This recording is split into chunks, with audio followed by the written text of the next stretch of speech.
ओम श्री गणेशाय नमः।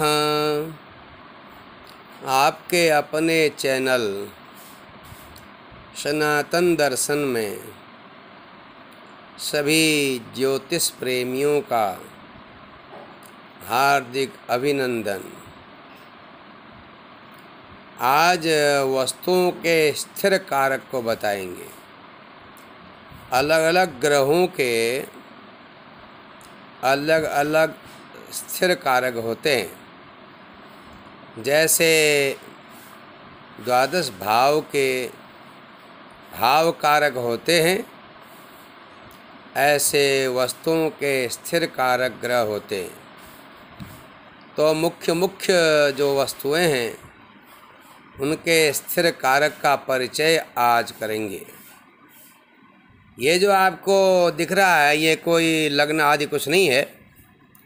ये सुविधा के लिए हमने अलग अलग खानों में ये सब नवग्रह रख दिए हैं।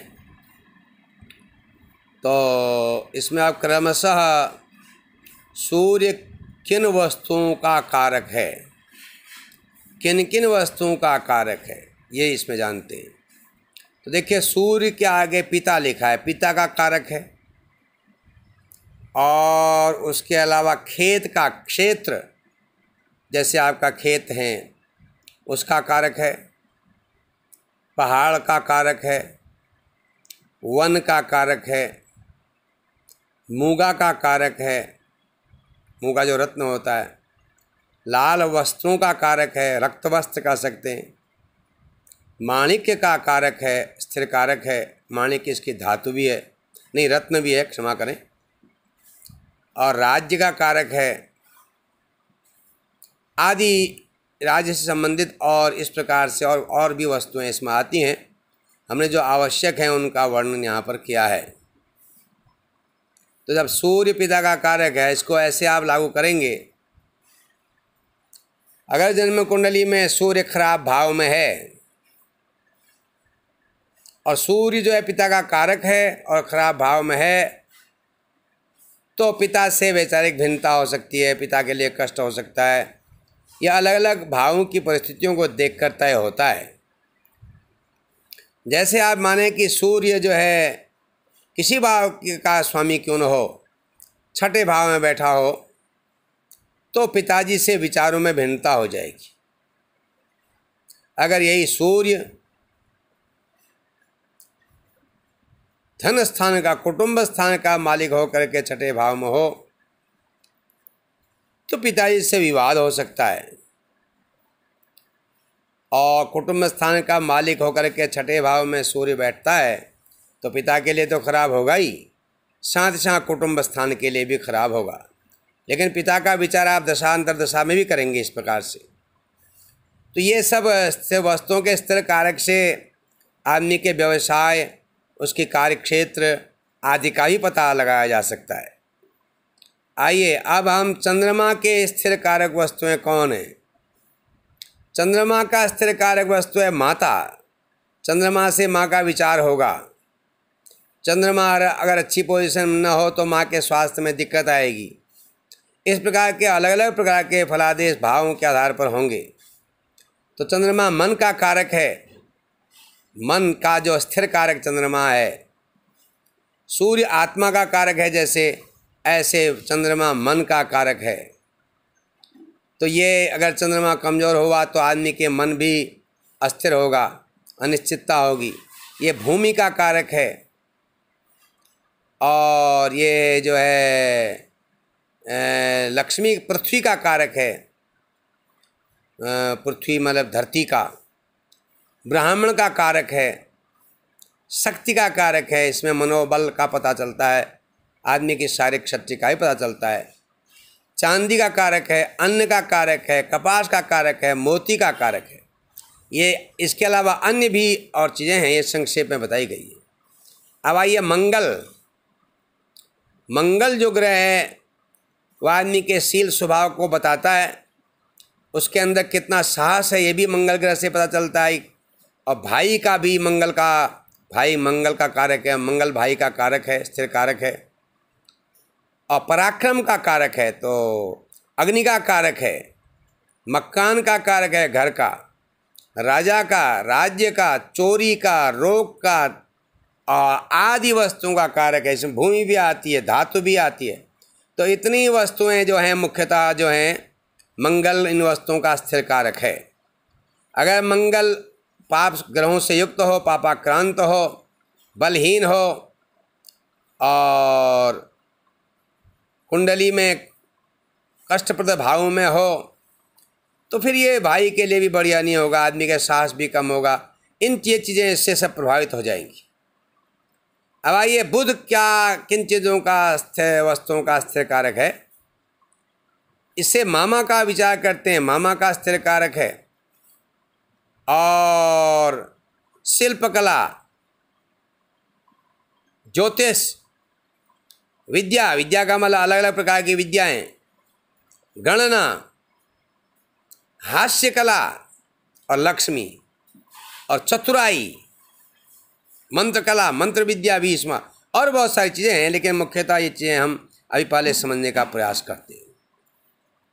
जैसे माना बुध अच्छी स्थिति में हो तो आदमी को ज्योतिष में रुचि होगी, गणना में रुचि होगी, वह विद्याओं में रुचि रखेगा, अलग अलग प्रकार का नॉलेज, अलग अलग प्रकार का ज्ञान प्राप्त करना चाहेगा।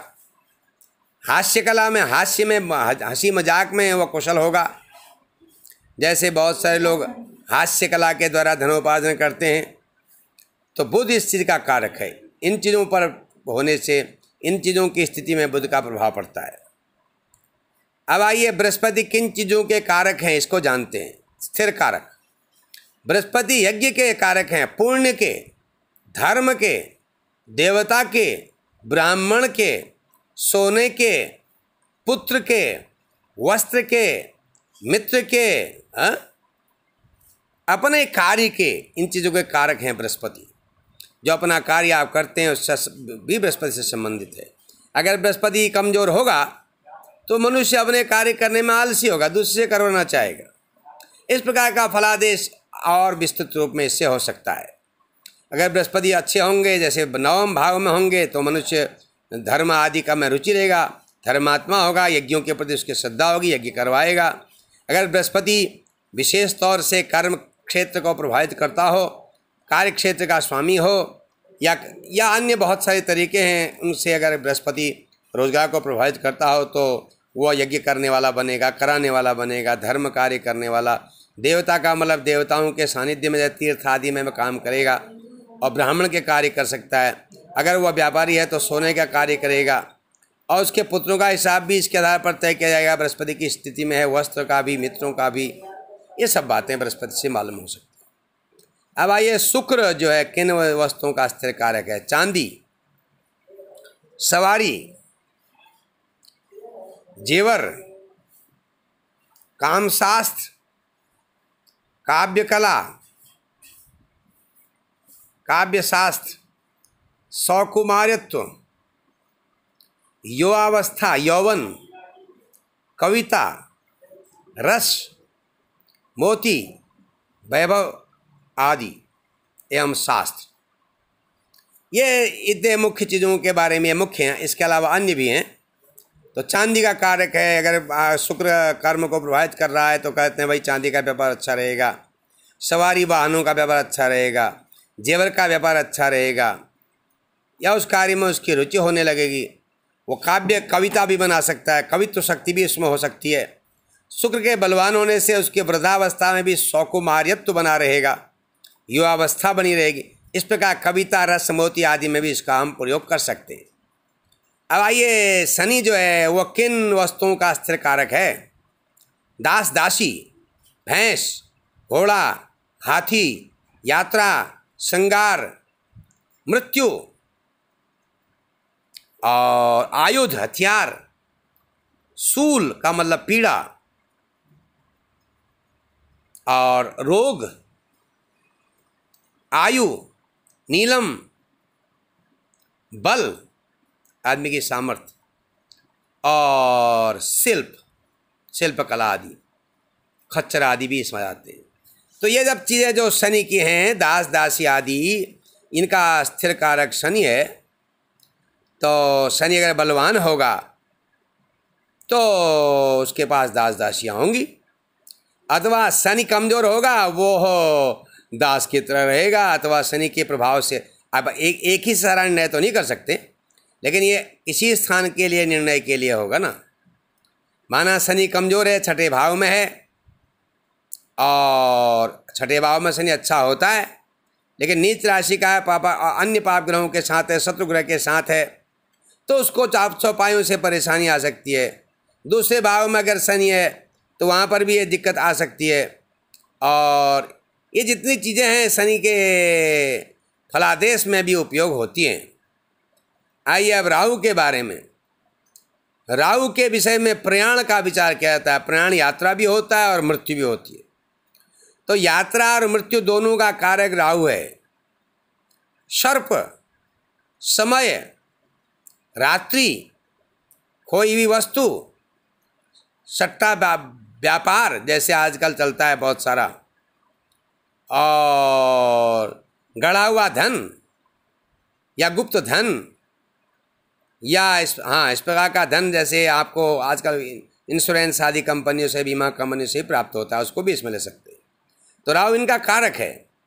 अब देखिए राहु की दिशा चल रही है और राहु खराब स्थिति में है, तो कहेंगे भाई रात्रि में यात्रा मत करना, क्योंकि रात्रि का कारक राहु है, तो रात्रि में परेशानी देगा। कोई भी वस्तु के बारे में, प्रश्न आदि के विषय में राहु से विचार करेंगे, अगर वो अच्छी स्थिति में नहीं है तो वस्तु प्राप्त नहीं होगी। कोई हुई वस्तु के बारे में विचार इस प्रकार से किया जा सकता है। ऐसे ही सर्प के बारे में, यात्रा के बारे में इससे विचार करेंगे। अब आइए केतु। केतु जो है घाव का कारक है, व्रण जिसे कहते हैं। शरीर में चोट लगती है तो घाव बन जाते हैं, अथवा फोड़ा हो जाता है। और त्वचा जो हमारी होती है, चर्म बाह्य त्वचा जो है हमारी, उसको भी केतु प्रभावित करता है। केतु के प्रभाव से खराब स्थिति में होने पर त्वचा के रोग हो सकते हैं। मूर्खता, मूर्ख वाक्य का कारक भी केतु है। केतु की दिशा में किसी मूर्ख के पल्ले पड़ सकते हैं, ये भी एक उदाहरण हो सकता है, या मूर्ख से परेशान हो सकते हैं। और उसके बाद अतिशूल, बहुत बड़ी पीड़ा जो होती है, जिसमें बहुत आदमी को परेशानी हो जाती है, और वो भी इससे बचाव होता है। दुख, केतु दुख का कारक है। केतु के प्रभाव आने पर, केतु का समय आने पर वह दुख देने में देर नहीं लगाता। तो ये अलग अलग ग्रहों के जो स्थिर कारक होते हैं उनके वस्तुओं के, वो आपने सुना। ये कुंडली नहीं है, ये खाली एक सुविधा के लिए हमने इसमें ग्रहों को रख दिया है, तो इसका अभ्यास करने के लिए, क्योंकि इसी क्रम में चल रहा है कार्यक्रम। तो आशा है आपको ये वीडियो अच्छा लगा होगा। और जो नए विद्यार्थी हैं, ज्योतिष फलित का अध्ययन करना चाहते हैं, उनके लिए अगर ये थोड़ा भी उपयोगी होगा तो हमारा प्रयास हम सार्थक मानेंगे। आप सभी श्रोताओं को, दर्शकों को, विद्या व्यसनियों को अनेक प्रकार की शुभकामनाएं। हर हर महादेव।